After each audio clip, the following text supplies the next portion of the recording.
Hi, welcome back to my channel. I'm Faye and today I'm going to be giving you some of my top tips for retaining the length of your relaxed hair.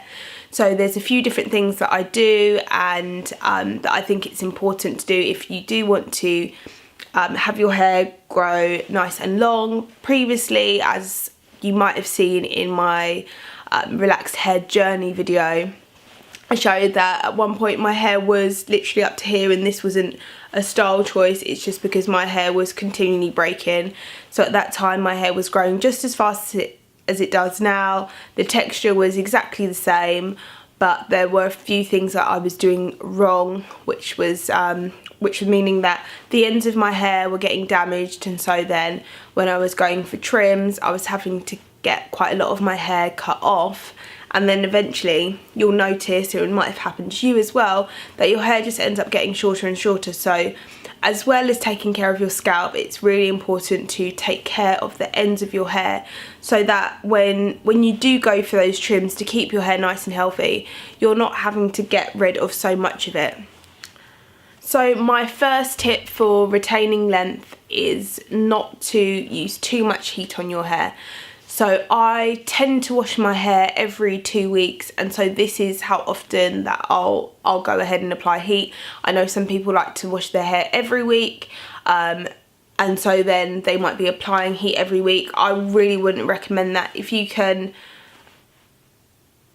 feel the need to wash your hair weekly, I would say maybe to at least maybe not straighten it or press it straight, maybe just blow dry or air dry, or another kind of method. But if you can wait 2 weeks and wash your hair every 2 weeks, and so you only hot style every 2 weeks, that's made one of the biggest differences in my hair. Before, I was washing my hair more regularly, and so then I was applying heat more regularly, and I felt like that was really damaging to my hair. Also, I would say never to use heat on dirty hair. This was something I used to do all the time, and I never ever do now. Ever since my hair's been this length, I tend not to use heat in between those 2 week periods. So before, I would wake up in the morning for work, or at that time I was at university, and I would be straightening dirty hair. So now I just don't do that at all. The second tip would be about styling. So to go for a more relaxed look in general, as in kind of like waves or just different ways of styling your hair, maybe some braids, maybe some French plaits, all that kind of stuff. When you're getting towards wash days, just think about being a bit more experimental with styles so that you don't need to be reaching for so many products and for heat, and then that will obviously lead to you damaging your hair less and looking after your ends. The third tip I would give is to take care when handling and brushing your hair.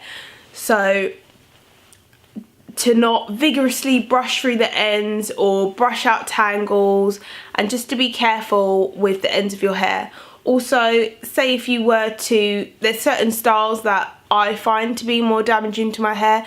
I don't really like putting elastic bands at the end, so I know that sometimes it can be quite nice to have plaits and stuff like that, but if you are putting elastic bands at the ends of your hair, just to be aware that this part of your hair might be weaker, especially if it's getting down to a really fine point.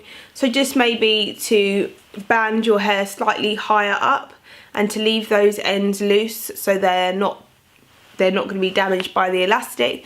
Maybe take extra care when taking the elastics out of your hair, and also not to wear your hair in the same style every day.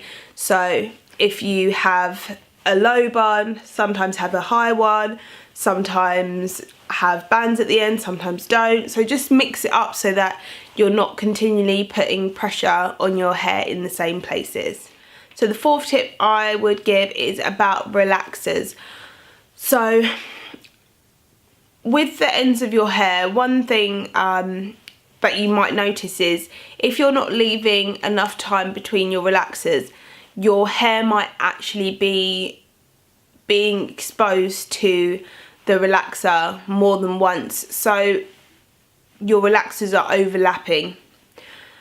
The longer you can leave, if you can make sure that you've left a good amount of growth before getting your relaxers done.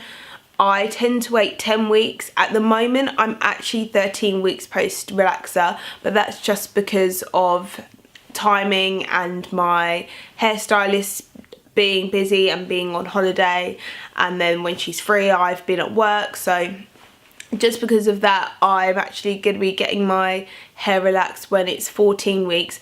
But generally for at least the past 2 years consistently, I've been going every 10 weeks. So I kind of think that that's the minimum amount of time I can wait. I can leave it longer, obviously, like I am now, and I don't feel like my hair looks particularly bad, but I try and wait at least 10. I'll never go before 10 weeks. And so that, yeah, as I said, that's just because of the risk of overlapping. And then if your relaxers have been overlapping, then obviously by the time that hair's grown all the way to the end, it's been relaxed twice. So the hair that I have at the ends here, it's the oldest hair that I have. It's been exposed to the most heat. It's generally just been through a lot more. The hair that's on my scalp, it's not been straightened as many times as the hair down here. This hair is probably like 2-3 years old or something like that. So it's just been through a lot more, and so it's just important to try and make sure that as soon as it grows out of your head, you're not damaging it. And the final thing I would say is to really pay attention when you're having trims. So previously I feel like I was having a bit too much of my hair trimmed off when it wasn't necessary. So one of the things that would happen is I would have, maybe say I needed this much hair trimmed off, but I'd actually end up having a bit more than that. And so then my hair wasn't having enough time to grow back before I needed another trim, and so then I was gradually seeing the length of my hair get shorter.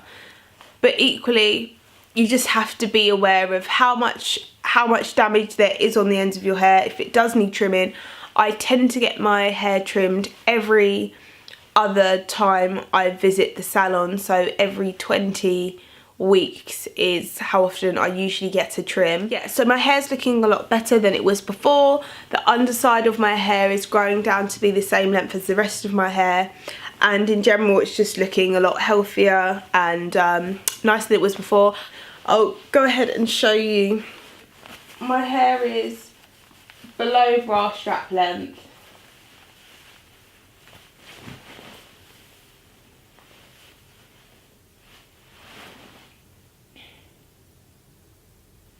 Thank you so much for watching, and I'll see you on my next video.